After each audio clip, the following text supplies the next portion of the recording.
वक्फ board Bharat में सबसे बड़े जमीन मालिकों में से एक है। देश में रक्षा और रेलवे विभाग के बाद सबसे अधिक संपत्ति वक्फ बोर्ड के पास है। विभिन्न सोर्सेस से जुटाए गए आंकड़ों के अनुसार देश भर में वक्फ बोर्ड के नियंत्रण में कुल 8.7 लाख संपत्तियां हैं, जिनका कुल क्षेत्रफल लगभग 9.4 लाख एकड़ है।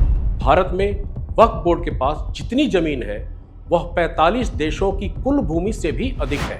एक अनुमान के अनुसार इन संपत्तियों का बाजार मूल्य 1.2 लाख करोड़ रुपए है। इन दिनों वक्फ बोर्ड की संपत्तियों को लेकर कई विवाद भी उठ खड़े हुए हैं। हाल के वर्षों में वक्फ बोर्ड ने कुछ ऐसी संपत्तियों पर भी दावा ठोक दिया है जिनका अस्तित्व इस्लाम के आगमन से पहले का है। वक्फ बोर्ड के पास आखिर इतना अधिकार कहां से आ गया कि वो किसी भी संपत्ति पर दावा ठोक सकता है? आखिरकार केंद्र सरकार को वक्फ बोर्ड संशोधन बिल क्यों लाना पड़ा? वक्फ बोर्ड से जुड़े ऐसे ही मसलों पर इस वीडियो पर हम बात करेंगे, जो वरिष्ठ पत्रकार डॉक्टर मयंक चतुर्वेदी की रिपोर्ट पर आधारित है। नमस्कार, मैं वॉच ओवर इंडिया से विपुल।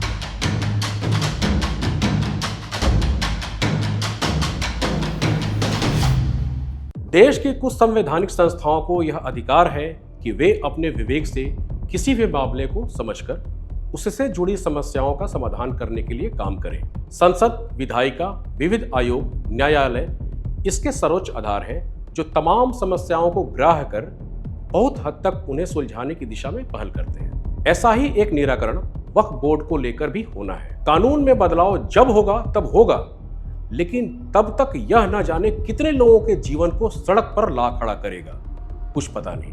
यह गांव, मंदिर, किसानों और सरकारी जमीन हर जगह दावा कर रहा है। इसलिए जरूरी यही है कि न्यायालय कड़ा हस्तक्षेप करे और वक्फ बोर्ड को उनकी सीमाएं बताए। जैसा कि मध्य प्रदेश हाईकोर्ट ने बुरहानपुर ऐतिहासिक इमारतें वक्फ बनाम ASI के मामले अपना निर्णय सुनाया। भाई साहब, आप तो ताजमहल भी ले लो यार, लाल किला भी ले लो, कौन मना कर रहा है? यार प्यार से क्वेश्चन समझ में नहीं आते आप लोगों को। सिर्फ किसी की भी प्रॉपर्टी को आप वक्फ प्रॉपर्टी डिक्लेयर कर सकते हो। टेल मी, बिना किसी ओनरशिप को, बिना कुछ देखे, क्या ओनरशिप थी आपकी इसके पहले sir, prior to this notification which was issued under the ancient monument act? यहां 3 ऐतिहासिक इमारतों, बीबी की मस्जिद, आदिल शाह और बेगम सूजा के मकबरों को न्यायालय ने वक्फ बोर्ड की संपत्ति मानने से इनकार कर दिया और अपना निर्णय आर्कियोलॉजिकल सर्वे ऑफ इंडिया यानी ASI के पक्ष में सुनाया। इस केस में कोर्ट की जो टिप्पणी सामने आई वह गौर करने लायक है। जस्टिस अहलुवालिया ने वक्फ बोर्ड के वकील को काफी फटकार लगाई और कहा, कल को किसी भी सरकारी दफ्तर को वक्फ की प्रॉपर्टी कह देंगे तो क्या वह हो जाएगा? आप ताजमहल भी ले लो, लाल किला भी ले लो, कौन मना कर रहा है? आपको प्यार से सवाल समझ नहीं आते हैं? किसी भी प्रॉपर्टी को आप वक्फ की प्रॉपर्टी डिक्लेयर कर दोगे? दरअसल 1989 में इन प्रॉपर्टीज पर वक्फ बोर्ड ने अपना दावा ठोक दिया था। इस पर जस्टिस अहलुवालिया ने कहा कि 1989 में वक्फ बोर्ड को इसकी ऑनरशिप कैसे डिक्लेयर की गई, कौन इसका ऑनर था? किसी को नहीं मालूम कि 1989 के नोटिफिकेशन से पहले ये प्रॉपर्टी किसकी थी। किसी को कुछ नहीं मालूम। मन आया और वक्फ प्रॉपर्टी डिक्लेयर कर दी। यह बात जस्टिस अहलुवालिया ने वक्फ बोर्ड द्वारा जारी की गई अधिसूचना को रद्द करते हुए और ASI के पक्ष में फैसला सुनाते वक्त कही। देखा जाए तो यही बात आज पूरे देश में कई संपत्तियों के मामले में उजागर हो रही है। वक्फ बोर्ड का जब किसी प्रॉपर्टी पर मन आता है उसे वह अपना घोषित कर देता है। अब न्यायालय में पीड़ित को साबित करना है कि संपत्ति उसकी है, वक्फ बोर्ड की नहीं। यदि वह कमजोर है, गरीब है, आर्थिक रूप से संपन्न नहीं है तो वक्फ बोर्ड तो उसकी जमीन छीन ही लेता है। अब कर्नाटक के विजयपुर जिले की ही बात लीजिए। वहां के कुछ किसानों की जमीन पर वक्फ बोर्ड ने दावा ठोक दिया और इसमें उसे पूरा साथ मिला कर्नाटक की कांग्रेस सरकार के जिला प्रशासन का। किसानों के लाख दावा करने के बाद भी कि यह जमीन उनकी अपनी है, कई पीढ़ियों से पूर्वजों की इस जमीन पर वे खेती करते आ रहे हैं, इसके बावजूद प्रशासन की ओर से कहा जा रहा है कि यह हुन्नारा टिकोटा तालुक के होनवाड़ा गांव में 1200 एकड़ जमीन वक्फ बोर्ड में जोड़ेगा। यहाँ के किसान बता रहे हैं कि हमारे गांव और हमारे खेत की जमीन को अधिकारी धार्मिक संस्था शाह अमीनुद्दीन दरगाह के अधीन करने का प्रयास कर रहे हैं। किसानों का कहना है कि इस तरह का सरकारी रिकॉर्ड कब तैयार हो गया जिसमें उनकी जमीन वक्फ बोर्ड को बता दी गई, इसका कुछ पता नहीं चला। कहा जा रहा है कि हाल ही में कर्नाटक सरकार में आवास, वक्फ और अल्पसंख्यक कल्याण विभाग के मंत्री जमीर अहमद खान ने वक्फ संपत्तियों के अतिक्रमण को लेकर वक्फ अधिकारियों के साथ बैठक की थी।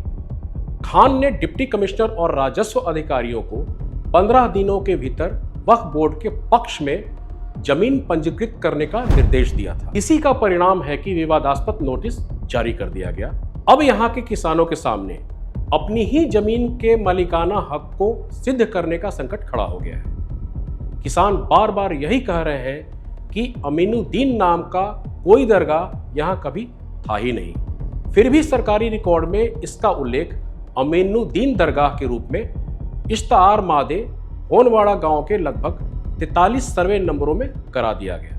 गांव वालों को लग रहा है कि यदि उनसे वक्फ बोर्ड ने 1200 एकड़ जमीन छीन ली तो वे अपने परिवारों को लेकर कहां जाएंगे।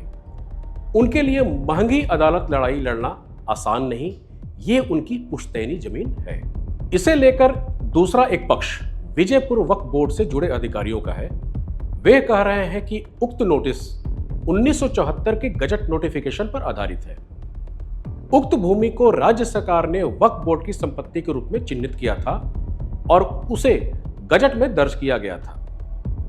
यह भी जानकारी सामने आई है कि विजयपुर वक्फ बोर्ड ने 1200 किसानों की जमीन के अलावा इधर उधर की अन्य जमीनों को मिलाकर कुल 1500 एकड़ जमीन पर अपना दावा ठोका है। गौरतलब है कि देश भर में वक्फ बोर्ड कहीं भी सार्वजनिक और व्यक्तिगत संपत्तियों को लेकर इस वक्त लगातार दावा ठोक रहा है। यही कारण है कि तमाम विवादों में घिरे रहने के कारण भी इसमें सुधार लाने के लिए केंद्र सरकार इसमें कुछ जरूरी परिवर्तन करना चाहती है, लेकिन तुष्टीकरण की राजनीति के चलते कांग्रेस और अन्य राजनीतिक पार्टियां इसका लगातार विरोध कर रही हैं।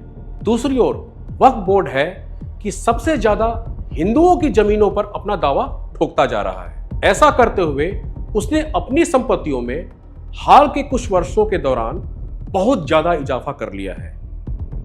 लोग परेशान हैं, वे न्याय पाने दर दर भटक रहे हैं। वक्फ बोर्ड की जमीनों में इजाफे का अंदाजा इसी से लगाया जा सकता है कि साल 2009 में उसके पास कुल 4 लाख एकड़ जमीन थी, जो कुछ सालों में दोगुनी हो गई। आज वक्फ बोर्ड सशस्त्र बलों और भारतीय रेलवे के बाद भारत में तीसरा सबसे बड़ा भूस्वामी है।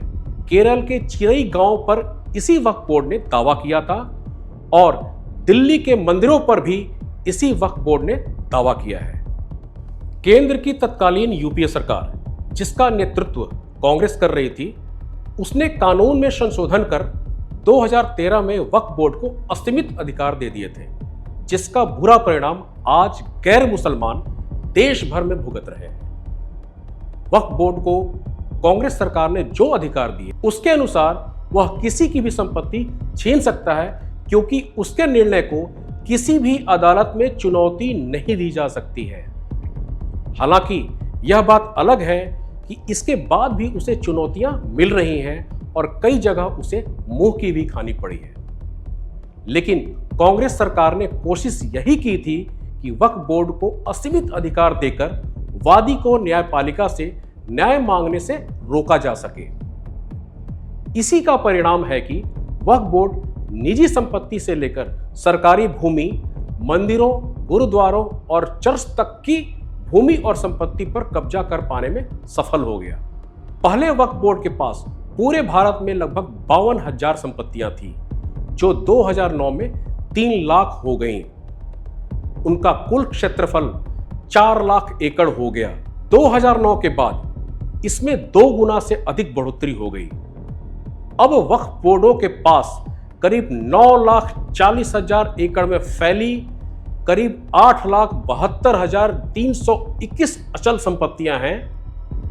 चल संपत्तियों की संख्या 16,713 है। इनका विवरण Waqf assets management system of India WAMSI portal पर उपलब्ध है। अब तो सुप्रीम कोर्ट से ही आग्रह है, जैसे वह तमाम विषयों को स्वतः संज्ञान लेती है, वैसे ही वक्फ बोर्ड की इस जमीन हड़पने की तानाशाही को भी संज्ञान में ले और उसकी इस असंवैधानिक गतिविधियों पर रोक लगाने का काम करे। यह रिपोर्ट आपको अच्छी लगी हो तो हमें कमेंट बॉक्स में जरूर बताएं, और हां, वॉच ओवर इंडिया को अभी तक सब्सक्राइब नहीं किया है तो जरूर सब्सक्राइब करें, लाइक करें और शेयर करें। इससे हमारा उत्साह बढ़ेगा और हम आपके लिए और अच्छी स्टोरी बनाने में सक्षम होंगे। नमस्कार, जय हिंद।